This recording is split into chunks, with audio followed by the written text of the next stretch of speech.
بسم الله الرحمن الرحيم الحمد لله الذي هدانا لهذا ما كنا لنهتدي لولا أن هدانا الله لقد جاءت رسل ربنا بالحق ثم الصلاة والسلام والتحية والإكرام مولانا مولى الثقلين جد الحسن والحسين بالقاسم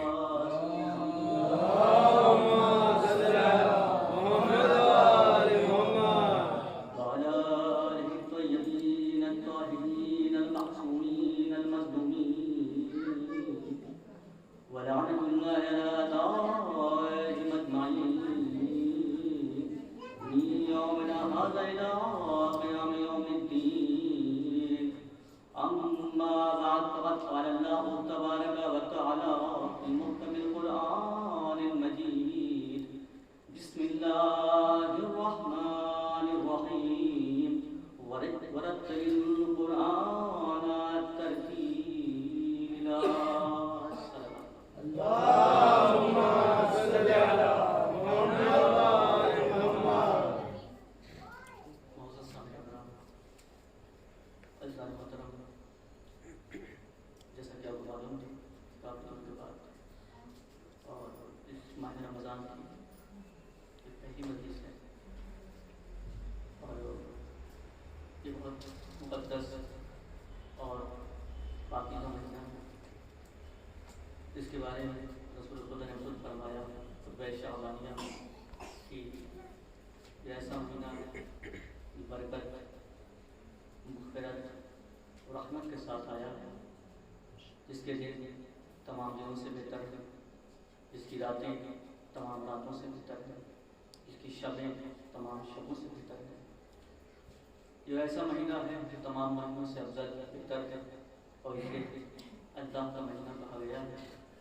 اس میں انسان جو ہے مہمان ہے اور خدا اس کا میزبان ہے، یعنی انسان اگر روزہ رکھے تو وہ ضیافت الہی میں ہے، خدا اس کی مہمان کرتا ہوا رہتا ہے۔ اور اسی مہینے میں جو ہے قرآن کی طرف بہت زیادہ رجوع کرنے کی تاکید کی گئی ہے۔ اس مہینے کو بہار قرآن میں کہا جاتا ہے۔ یہ مہینہ قرآن کی بہار ہے۔ قرآن کے بارے میں آپ کو علم ہے، قرآن وہ کتاب ہے جو ایک معجزہ ہے، ایک زندہ معجزہ ہے۔ دیکھیے قرآن پر اگر کوئی انسان شک کر لے تو قرآن رہے گا، لیکن قرآن پر شک کرنے والا مسلمان نہیں ہے۔ یعنی دنیا کی کوئی ایسی کتاب لا کے دکھائیے جس پہ انسان شک کرے اور اس کا ایمان چلا جائے، لیکن قرآن ایسی کتاب ہے جس پہ اگر کوئی مسلمان شک کر لے تو مسلمان نہیں رہے گا، قرآن تو قرآن رہے گا۔ اسی طریقے سے کوئی قرآن کو چھوڑ دے تو قرآن کا جاتا کچھ نہیں ہے، لیکن اگر قرآن اسے چھوڑ دے اس کا رہتا کچھ نہیں ہے۔ تو کہنے کا مقصد ہے اسی طریقے سے آپ کہیں کوئی اللہ کو چھوڑ دے تو اللہ کا جاتا کچھ نہیں ہے، لیکن اللہ جسے چھوڑ دے اس کا رہتا کچھ نہیں ہے۔ اسی طریقے سے آپ مولا علی کو اٹھائیں کہ مولا علی کو ساری دنیا چھوڑ دے، ساری دنیا چھوڑ دے مولا علی کو، لیکن مولا علی کا جاتا کچھ نہیں ہے، لیکن جسے مولا علی چھوڑ دیں اس کا رہتا کچھ نہیں ہے۔ تو اب دیکھیں کربلا کی مثال ہمارے سامنے ہے۔ یہ ایک طرف 30,000 کا لشکر، 2 لاکھ کا لشکر، تیر بھارے تلوار ساری چیزیں تمام طاقتیں اس کے ہاتھ میں، لیکن ادھر خدا نہیں تھا، خدا کو چھوڑ دیا تھا۔ خدا کو چھوڑ کر اس نے سوچا تھا کہ تیروں سے تلواروں سے ہم جنگ جیت لیں گے، لیکن دیکھا گیا کہ جو ہے نیزوں کو سینوں سے دبا دیا گیا اور جو ہے گلوں سے تیر کھا کر ٹوٹ گئے، یعنی تیر ہار گئے، طاقتیں ہار گئی، سلطنتیں ہار گئی، لیکن ابھی بھی جو ہے تیر کھانے والے زندہ ہیں۔ نیزوں کی یعنی جن کے سینوں میں رہی وہ سینے ابھی بھی زندہ ہیں۔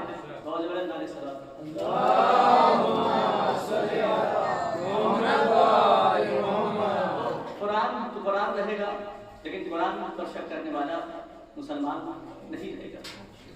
قرآن جس کا چیلنج آج 1400 سال سے ہے، وَإِن كُنتُمْ فِي رَيْبٍ مِّمَّا نَزَّلْنَا عَلَىٰ عَبْدِنَا فَأْتُوا بِسُورَةٍ بمثل وضعوا شهداءكم من دون الله ان كنتم صادقين وان كنتم في ريب تمہیں اگر اس کتاب پہ ذرہ برابر بھی شک ہے فی ریب علی عبدنا جو اپنے بندے پہ نازل کی ہے رسول پہ نازل کی ہے علی عبدنا فاتوا بسورۃ ایک سورت بنا کے لاؤ ایک سورہ بنا کے لاؤ وضعوا شهداءكم من دون الله اللہ کو چھوڑ کر جسے چاہو اس کو بلا لو اور ایک سورہ بنا کے لاؤ قرآن جیسا ان کنتم صادقین اگر تم اپنے دعووں میں سچے ہو تو ایک سورہ بنا کے لے آؤ جب سورہ بنا کے لم تفعلوا تم کر ہی نہ سکو گے تم بنا ہی نہ سکو گے فَإِن لَمْ تَفْعَلُوا پہلے لم کا استعمال کیا عربی گرامر میں لم کا اگر استعمال ہوتا ہے تو اس کے بعد امکان ہے کہ شاید بنا جائے لیکن قرآن نے کہا فَإِن لَمْ تَفْعَلُوا اس وقت لن تفعلوا اگر لن کا استعمال عربی گرامر میں ہو جائے تو ہرگز قطعاً امکان ہی نہیں ہے کہ تم سورہ بنا کے لے آؤ فَإِن لَمْ تَفْعَلُوا تم کر ہی نہ سکو گے لن تفعلوا ہرگز نہ کر سکو گے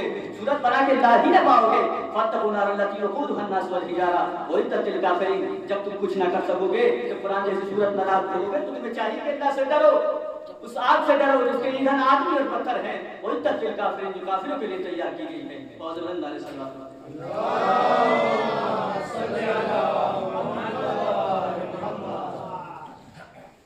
قرآن ایسی کتاب ہے جس کا چیلنج وَلَئِنْ اجْتَمَعَتِ الْإِنسُ وَالْجِنُّ وَلَئِنْ یہاں لام تاکید ہے ان اجتماعت اگر جمع ہو جائیں انسان جن جنات وَلَئِنْ اجْتَمَعَتِ الْإِنسُ وَالْجِنُّ اگر جمع ہو جائیں انسان اور جنات عَلَىٰ أَن يَأْتُوا بِمِثْلِ هَٰذَا الْقُرْآنِ قرآن جیسی کوئی کتاب لانا چاہتے ہیں اور جب اقرار کرتے ہیں قرآن جیسی کوئی کتاب لانا چاہیں لا یأتون بمثلی نہیں لا پائیں گے چاہے جنات انسان ہم جمع ہو جائیں چاہے جنات اور انسان ایک دوسرے کی مدد حاصل کر لیں اور چاہے قرآن جیسی کوئی کتاب لے کے آ جائے تو قرآن جیسی کوئی کتاب نہیں لا پائیں گے تو بس ایسے لوگوں کو چاہیے کہ جو ہے فَاتَّقُوا النَّارَ الَّتِي وَقُودُهَا النَّاسُ وَالْحِجَارَةُ وہ اللہ سے ڈریں اس آگ سے ڈریں اور قرآن کی طرف جو ہے رغبت کریں تو قرآن ایک معجزہ ہے ایک زندہ معجزہ ہے ایک مثال آپ کے سامنے پیش خدمت ہے بہت بلند نعرے صلوات پڑھتے ہیں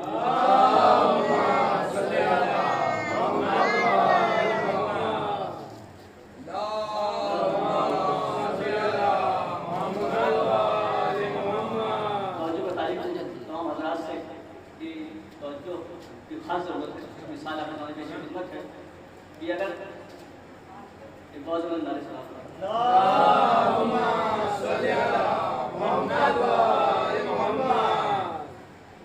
ایک مثال پیش خدمت آپ کے سامنے کہ اگر کسی کو یہاں سے خبر دی جائے کہ رسول خدا ایک یوتی ہے جو حیدرآباد میں رکھی ہوئی ہے یا ایک پنجا ہے جو کربلا سے لایا ہوا ہے تو لوگ جتنے بھی لوگ ہوں گے خبر مل جائے کہ تازہ اگر خبر آ جائے یہاں سے لوگ گاڑی کر کے جائیں گے جس کے پاس فلائٹ کا پیسہ ہے فلائٹ لگا کے جائیں گے جتنی کوششیں ہوں گی کر کے وہاں پہنچنے کی کوشش کریں گے رسول کی جوتی رکھی ہوئی ہے یا کربلا سے لایا ہوا ایک پنجا ہے لوگ اس کی زیارت کے لیے یہاں سے سفر کریں گے وہاں جائیں گے سفر کرنے کے لیے اس کی زیارت کے لیے وہ زیارت کے لیے سفر کر کے جائیں گے اس کی زیارت کر لیں گے رسول کی جوتی ہے جبکہ رسول کی جوتی کوئی معجزہ نہیں ہے تو برقرار رکھیں جوتی ہے رسول کے مس ہوئی ہے تبرک ہے لیکن اسے معجزہ نہیں کہا جا سکتا اسے مس کیا ہے رسول خدا نے اور اگر وہ چاہے پنجا ہو لیکن سوال سب سے بڑا یہ ہوتا ہے کہ انسان اس پنجے کی زیارت کے لیے اس جوتی کی زیارت کے لیے ایک لمبا سفر طے کر کے جاتا ہے ایک لمبا سفر ہمارے جہاز کا سفر ہو سکا جیسے ہو سکا پہنچنے کی کوشش کرتا ہے لیکن سوال سب سے بڑا یہ ہے کہ جو ایک زندہ معجزہ انسان کے گھر میں قرآن مجید فَإِنَّهُ نَزَّلَهُ عَلَىٰ قَلْبِكَ بِإِذْنِ اللَّهِ جو رسول کے پیغمبر کے دل پر وہ قرآن نازل ہوا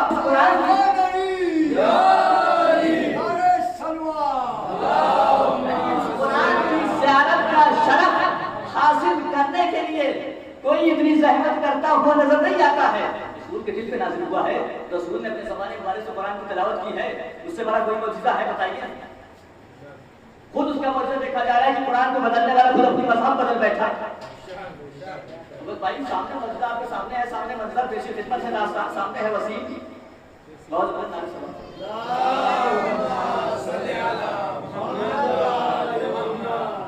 قرآن پہ شک کیا اور کہاں سے کہاں چلا گیا کہنے کا مقصد یہ بہرحال قرآن ایک زندہ معجزہ ہے جو زبان میں سمٹ کے ہمارے گھروں میں رکھا ہوا ہے اسے جوزدان سے نکالا جائے. اس ماہ مبارک کا رمضان ہے، اس میں قرآن کی جتنی ہو سکے تلاوت کی جائے. جو ایک معجزہ ہے، اس معجزے سے کوئی 1400 برس گزر گئے، اس کو مٹایا جا رہا. قرآن کو مٹانے والے مٹ گئے، لیکن قرآن ابھی بھی باقی ہے. قرآن کو مٹانے والے اور قرآن کو بچانے والے ابھی بھی زندہ ہے. قرآن کو جو بچائے گا، قرآن کو جو بچے گا اور بچانے والوں کو بھی ساتھ رکھے گا. اور دیکھیے قرآن کو مٹانے والے کربلا میں قرآن کو مٹانے کی کوشش کی گئی، سر کو تن سے جدا کر دیا گیا، لیکن کٹا ہوا سر نوکے نیزہ بھیجا کے قرآن کی تلاوت کر کے اعلان کر رہا تھا. دیکھو تم قرآن کو نہیں مٹا سکتے ہو، سر تو کاٹ سکتے ہو. ظلم میں خنجر کو بڑی حیرت ہے، کر گئے سارے والے پھر بھی مرا کوئی نہیں.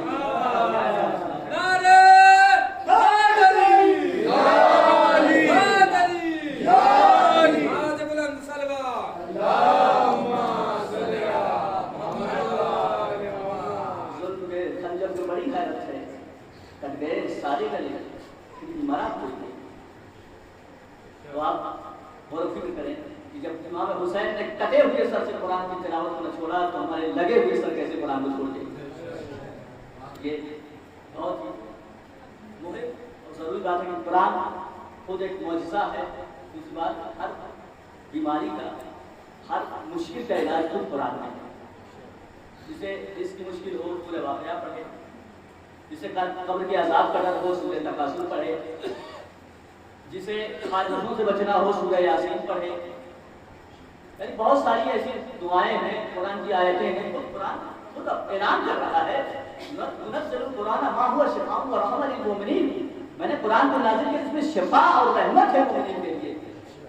قرآن کیا شفاء اور رحمت ہے. تو قرآن خود قرآن کا ذکر اور قرآن میں 70 مرتبہ آیا ہے.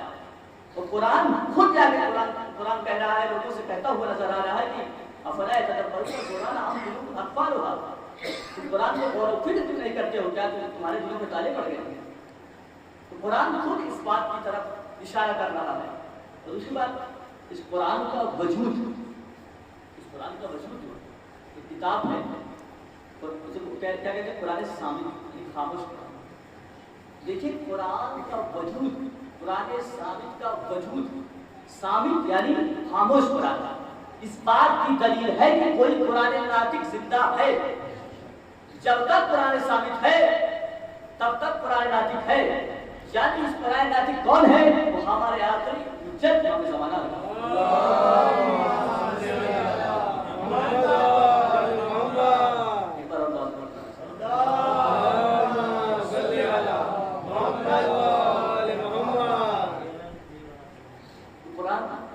کتنے سورے ہیں؟ 114 سورے ہیں.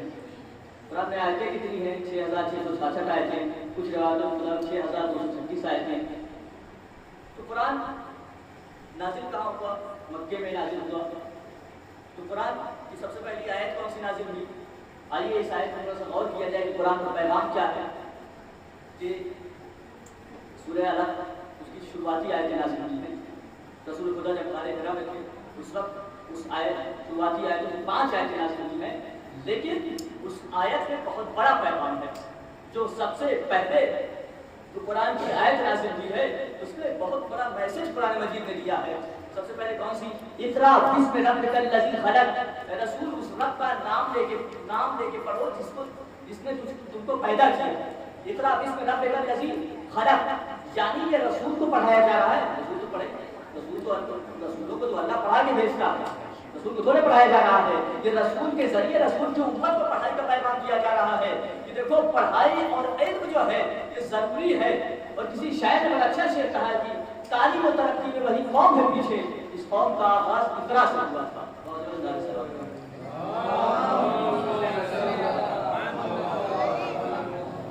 قرآن کا پہلا پیغام جو ہو رہا ہے اقرا بسم ربک الذی خلق، پڑھو اس پروردگار کا نام لے کے. یعنی یہاں پیغام دیا جا رہا ہے، پیغام دیا جا رہا ہے، ایک ہدایت کا چراغ ہے. کیونکہ خود رسول خدا نے ارشاد فرمایا ہے کہ العلم اصل کل خیر، ان تمام اچھائیوں کی جڑ.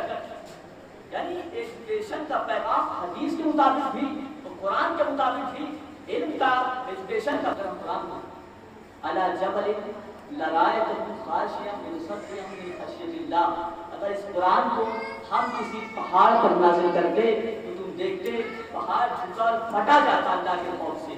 یعنی اگر قرآن جو ہے پہاڑ پر نازل ہوتا تو پہاڑ کی اتنی قوت، اتنی پاور، اتنی طاقت نہیں تھی کہ پہاڑ جو اسے سنبھال لیتا۔ پھر قرآن جو ہے پھر رسول کا قلب کیسے سنبھال لے گیا؟ سوال ہی پیدا ہوتا ہے، قرآن جب پہاڑ نہیں سنبھال سکا تو رسول کا دل، دیکھیے قرآن ہے نور اور رسول ہے نور، تو نور ہی پہ نازل ہو سکتا ہے۔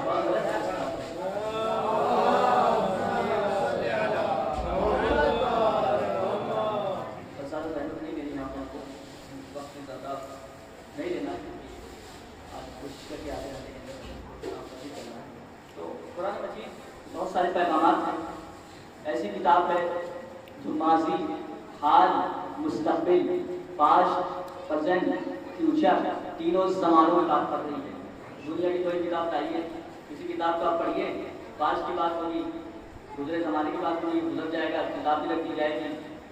یا کتاب ہے حال میں آپ پڑھ رہے ہیں، حال کی بات کر رہی ہے، پریزنٹ کی بات کر رہی ہے، دن گزرا، وقت گزرا، ٹائم گزرا، ہوگی کتاب۔ لیکن قرآن مجید جو ہے وہ تینوں زمانوں میں، بلکہ جو کہہ دیا جائے کہ زمانے سے بہت آگے ہے۔ زمانہ اس کتاب کا محتاج ہے، نہ کہ کتاب زمانے کی محتاج ہے۔ کتاب بہت آگے ہے زمانے سے۔ ابھی آپ دیکھیے ہدی للمتقین، ہدی للناس، ہدایت ہے لوگوں کے لیے، ہدایت ہے لوگوں کے لیے، ہدایت ہے متقین کے لیے۔ قرآن کل بھی ہدایت تھا، آج بھی ہدایت ہے، آگے بھی ہدایت رہے گی۔ قرآن میں داستانیں آپ نے پڑھی ہیں تو آپ موسیٰ کی داستان اٹھائیے، ماضی کی داستانیں ہیں، ماضی کی داستان ہے۔ آپ جناب موسیٰ کی داستان، جناب یوسف کی داستان، جناب یحییٰ کی، جناب مریم کی، تمام داستانیں قرآن میں چمٹی ہوئی ہیں۔ کب کی ہیں؟ ماضی کی، پاسٹ کی۔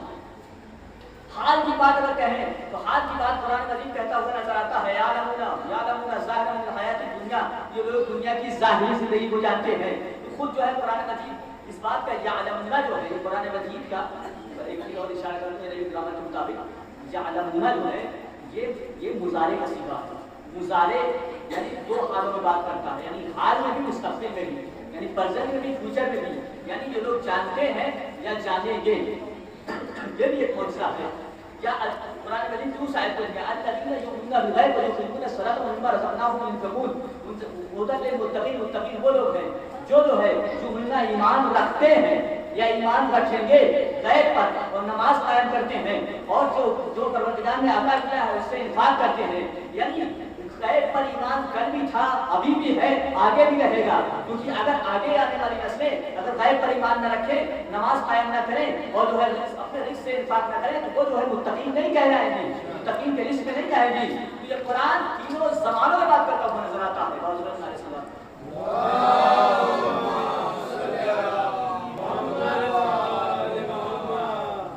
قرآن حال میں بھی، مستقبل میں۔ سورہ واقعہ اٹھا کے پڑھ لیجیے، سورہ واقعہ اٹھا کے پڑھ لیجیے، ساری قیامت کی باتیں، اذا وقت الواقعہ لیس لوقتہا کاذبہ، جو ہے جب قیامت واقع ہوگی، القاریہ والقاریہ وما ادراک ما القاریہ، کھڑکانے والی چاہے قیامت ہے، یوم یکون الناس کالفراش المبثوث، جب تقوم الجبال كالعهن المنفوش، پہاڑ جو ہے روئی بن جائیں گے۔ یعنی کہنے کا مطلب ہے یہ قرآن جو ہے آنے والے قیامت کے منظر کو بھی دکھا رہی ہے، یعنی حال کی بات کر رہی ہے، مستقبل کی بات کر رہی ہے، ماضی کی بات کر رہی ہے۔ دنیا کی کوئی کتاب اٹھا کے لا کے دکھائیے مجھے جو حال اور مستقبل تینوں زمانوں میں بات کرتی ہو، بلکہ کوئی ایسی کتاب بھی لے کے چلے آئیے جو تینوں زمانے سے آگے چل رہی ہو، جو تینوں زمانے سے آگے چل رہی ہو، ایسی کوئی کتاب نہیں ملے گی سوائے قرآن کے، اور یہ زندہ معجزہ ہے۔ بہت بڑے تعریف سے بات کریں۔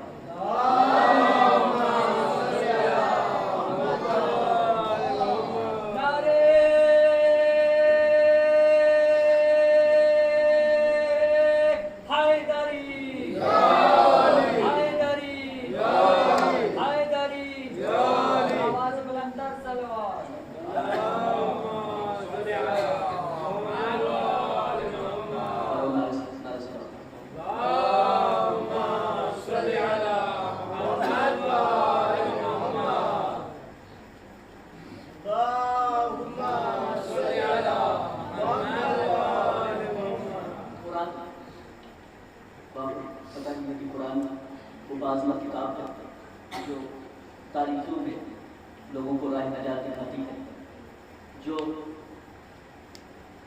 اگر پڑھا یہاں سے جائے لیکن وہ پاکستان کے مردوں پہ اثر کرتی ہے. ابھی کوئی دنیا سے گزر جاتا لوگ کہتے ہیں بھائی ان کے لیے قرآن پڑھیے، کہتے ہیں نہیں قرآن کی تلاوت کیجیے. دنیا سے ایک انسان گزر گیا بھائی قرآن کی تلاوت، تو کم سے کم یہاں سے گزارش یہ ہے اطلاع نہ کم سے کم کچھ نہ کم سے کم پوری کی کم سے کم قرآن کو پڑھنا اتنا جان لے تاکہ جو ہے کل جو ہے یہ ہمارے استاد کا جملہ نہیں، میرا جملہ نہیں ہے، کل جو ہے اگر جو ہے کم سے کم اپنے والدین کی قبر پہ کسی دوسرے کو نہ لا کے خود قرآن پڑھ سکے، کم سے کم اتنا پڑھا اتنا پڑھا. ایک باپ کا بیٹا جو ہے تمام ڈگریاں اس کے پاس ہوتی ہیں، اپنے باپ سے کہتا ہے جب مرنے کے قریب ہوتا ہے جوان بیٹا، وہ کہتا ہے کہ تمام ڈگریاں ہمیں لا کے دے دیجیے. تو اس کے باپ تمام ڈگریاں لا کے دیتا ہے، کہتا ہے تمام ڈگریاں میری قبر میں رکھ دیجیے گا. تو باپ کہتا ہے ڈگریوں سے کیا فائدہ ہوگا؟ تو کہا بابا آپ نے سب کچھ پڑھایا لیکن قرآن نہیں. قرآن ایک اہم کتاب ہے، یعنی قرآن اتنا پاور ہے قرآن میں کہ پڑھا جہاں جاتا ہے اثر قبرستان کی. یعنی قرآن مجید میں اتنی طاقت ہے کہ وہ یہاں سے مرے ہوئے انسان جو دنیا سے جا چکا ہے دنیا میں نہیں ہے، برزخ میں گرفتار ہے، یعنی برزخ میں گرفتار مشکلات میں گرفتار، جو مشکلات میں گرفتار ہے، جو مشکلات کا سامنا کر رہے ہیں، عذاب قبر کا سامنا کر رہے ہیں، وہ قرآن مجید ان کے عذاب کو کم کر دیتا ہے. کم بھی نہیں بلکہ عذاب بھی ختم ہو جاتا ہے، عذاب بھی ختم ہو جاتا ہے. جیسا کہ داستان آپ نے سنا ہوگا کہ جناب موسیٰ ایک قبر کے کنارے سے گزر رہے ہیں تو دیکھا اس وقت عذاب ہو رہا ہے. پھر کچھ عرصے بعد ایک سال بعد گزرے تو دیکھا اس اور پہ عذاب نہیں. تو ان کے حوالیوں نے پوچھا کہ ان کے لوگوں نے پوچھا، مطلب ان کے جو اصحاب تھے انہوں نے پوچھا کہ جو ہے کس طریقے سے یہاں پہ موسیٰ تھے آئی صاحب حیرت کا. تو لوگ پوچھا کہ جو ہے تب سے عذاب کیسے بڑھ گیا. انہوں نے کہا کہ جو یہ مرا ہے اس کا بیٹے نے جا کے بسم اللہ الرحمن الرحیم کہا تو اس بسم اللہ الرحمن الرحیم کے صدقے میں جو ہے پروردگار نے اس کے باپ کے قبر سے عذاب اٹھا دیا. یعنی کہنے کا مقصد ہے جو قرآن مردہ کی مشکلوں کو حل کر سکتا ہے وہ زندوں کی مشکلوں کو کیوں نہیں حل کر سکتا. بہت زیادہ نعرے صلاۃ.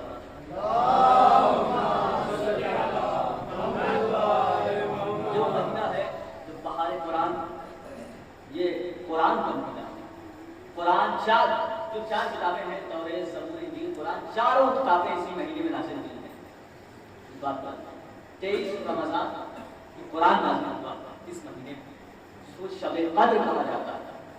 یعنی جس شب میں قرآن نازل ہوا ہے اسے شب قدر کے نام سے جانا جاتا ہے. یہ قرآن خود ایک معجزہ ہے اور قرآن خود ایک روح کی تازگی ہے. اور خود مولا کائنات فرماتے ہیں کہ جب میں چاہتا ہوں میں خدا سے بات کروں تو میں نماز پڑھتا ہوں، اور جب میں چاہتا ہوں میرا خدا مجھ سے بات کرے تو میں قرآن پڑھتا ہوں. تو انسان اگر چاہے کہ اس کا خدا اس سے بات کرے تو قرآن پڑھے تدبر کے ساتھ تفکر کے ساتھ. اور حتیٰ کہ رسول خدا نے فرمایا کہ اگر فتنے فساد کا دور آ جائے تو فتنے فساد کے دور میں جو ہے اگر کوئی چیز پناہ دے گی تمہیں تو وہ قرآن ہے. قرآن یہ قرآن ہے جو انسان کے سامنے معجزہ بن کے جو ہے ہر گھروں میں رکھا ہوا ہے. اور ہم کبھی چیز بہت نزدیک ہوتی ہے لیکن ہم اس کی معرفت نہیں رکھتے ہیں، اس کی پہچان نہیں رکھتے ہیں، اس کو اہمیت کم دیتے ہیں.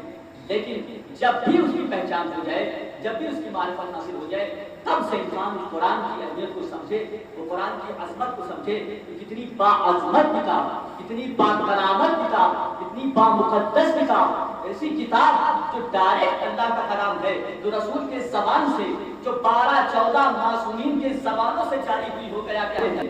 اگر انبیاء کو چھوڑ دیا جائے اور رسول خدا سے لیا جائے سب نے جو ہے قرآن کی تلاوت کی.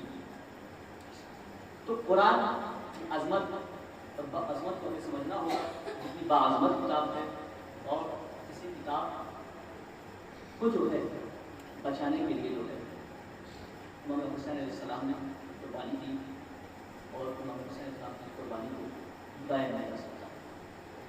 دیکھیے پہلی بات، آج جیسا کہ آپ کو معلوم ہوگی آج شب جمعہ، اور شب جمعہ جو ایک داستان ہے ایران کے شہر مازندران کا. کئی شہر ہیں، شیراز ہے، اصفہان ہے، ایک شہر ہے شہر مازندران. یہ داستان آپ نے سنی ہوئی ہوگی، لیکن یہ منسوخ شب جمعہ کو پڑھی جاتی ہے اکثر کہ ایک شخص تھا جس کا نام ملا عباس تھا. ملا عباس چاؤش جو مازندران کا رہنے والا تھا، وہ جو ہے ہر سال جو ہے کربلا جاتا تھا، ایک قلم اٹھاتا اور اس کے ارد گرد لوگ جمع ہو جاتے اور تمام لوگوں کو جو ہے کربلا کی جانب لے جایا کرتا تھا. ایک سال ایسا ہوا کہ وہ کسی مشکلات میں گرفتار ہوا، کوئی مشکل پیش آ گئی، کسی مشکل سے دوچار ہوا، تو اب اس نے اس بار کہا کہ اس بار تو میں کربلا نہیں جا پاؤں گا.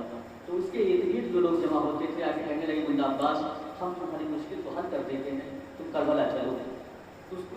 تو تمام لوگ مل کے جو ہے اس کی مشکل پیش آئی تھی، پریشانی پیش آئی تھی، اس مشکل کو حل کیا. اب ملا عباس نے علم اٹھایا اور یہ جان کے کربلا روانہ ہو گئے.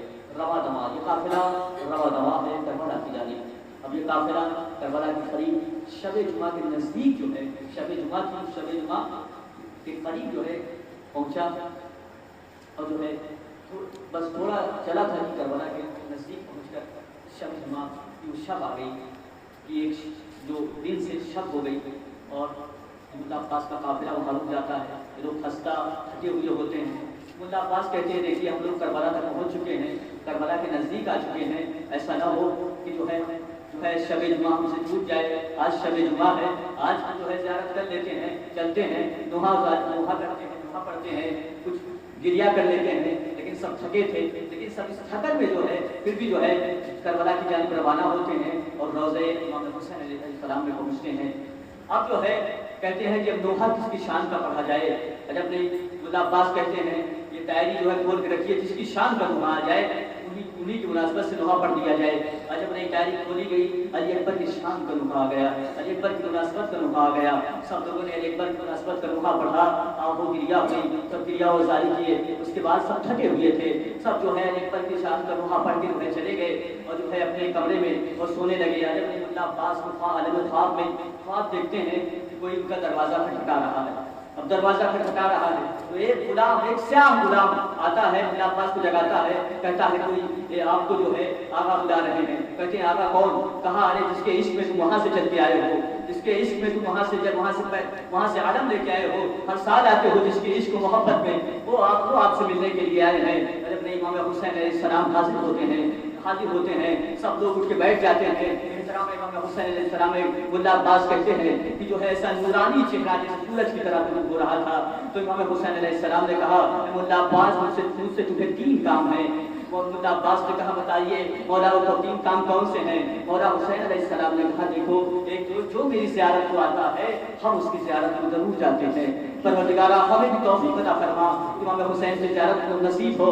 امام حسین سے اعتماد ہے مولا ہم غریب گناہگار انسان ہیں، آپ کی شفاعت پر بھروسہ ہے. مولا حسین کہتے ہیں ملا عباس جو کوئی میری زیارت کو آتا ہے ہم اس کی زیارت کو ضرور جاتے ہیں.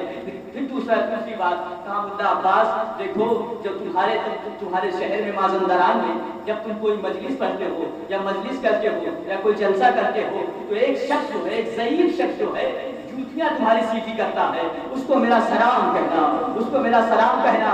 سلام ہو امام حسین علیہ السلام پر، سلام علیکم یا ابا عبداللہ حسین، سلام ہو آپ پر کہ آپ نے سیدھی کرنے والے کو بھی فراموش نہیں کیا امام حسین علیہ السلام. تو ہم جیسے عزاداروں کو کیسے فراموش کر دیں گے؟ اس چیز کو یاد رکھیے گا امام حسین کا دل بہت بڑا ہے. ان کی بارگاہ میں مانگو، ان کی بارگاہ سے کوئی خالی نہیں لوٹتا ہے. پھر تیسری بات کیا ہے؟ ملا عباس سے کہا تیسری بات یہ ہے اے ملا عباس جب بھی جو ہے شب جمعہ کو آنا تو علی اکبر کے مناسبت کا نوحہ نہ پڑھنا، علی اکبر کے مناسبت کا نوحہ نہ پڑھنا. امام حسین علیہ السلام کی آنکھیں ڈبڈبائی ہوئی ہے، آنکھوں میں آنسو ہے. ملا عباس نے پوچھا، ملا عباس نے کہا ارے کوئی غلطی ہو گئی مولا، ہم نے غلط وہاں پڑھ دیا، غلطی ہو گئی.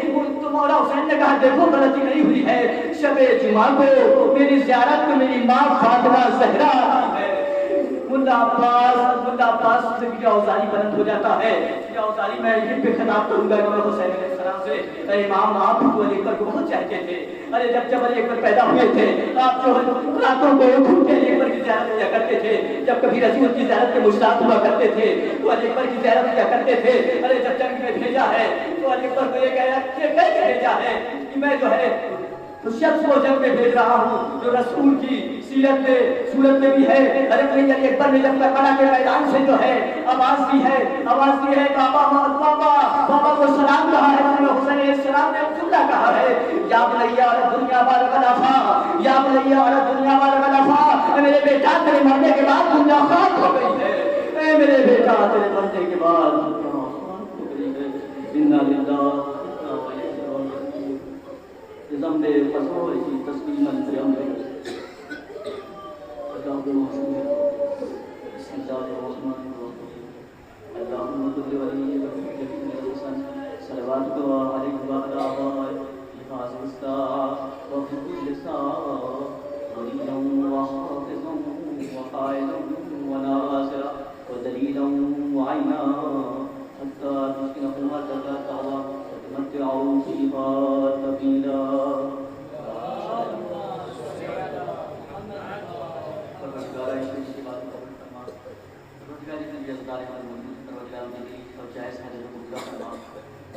اس ماہ رمضان میں مقدس رمضان میں قرآن پڑھنے اور قرآن سیکھنے اور قرآن کی تلاوت کرنے اور اس پہ بہترین طریقے سے عمل کرنے کی توفیق عطا فرما. پروردگار ہمارے گناہ میں کمی و سرگزہ کو بخش دے. پروردگار ہمیں جو اس ماہ مقدس رمضان کے صدقے میں پروردگار ہمیں زیارت کربلا عطا فرما. پروردگار محمد علیہ وسلم کے خدا معصوم سے پروردگار جو کہ اولاد ہمارے سب کے اولاد عطا فرما. پروردگار محمد علیہ وسلم کے خدا معصوم کی دعائیں پروردگار عالم ہمیں زمانے کے دخول میں تعجیل فرما اور ان کے اصحاب و رفاق فرما. ربنا تقبل منا انك انت السميع العليم. ماتم حسین.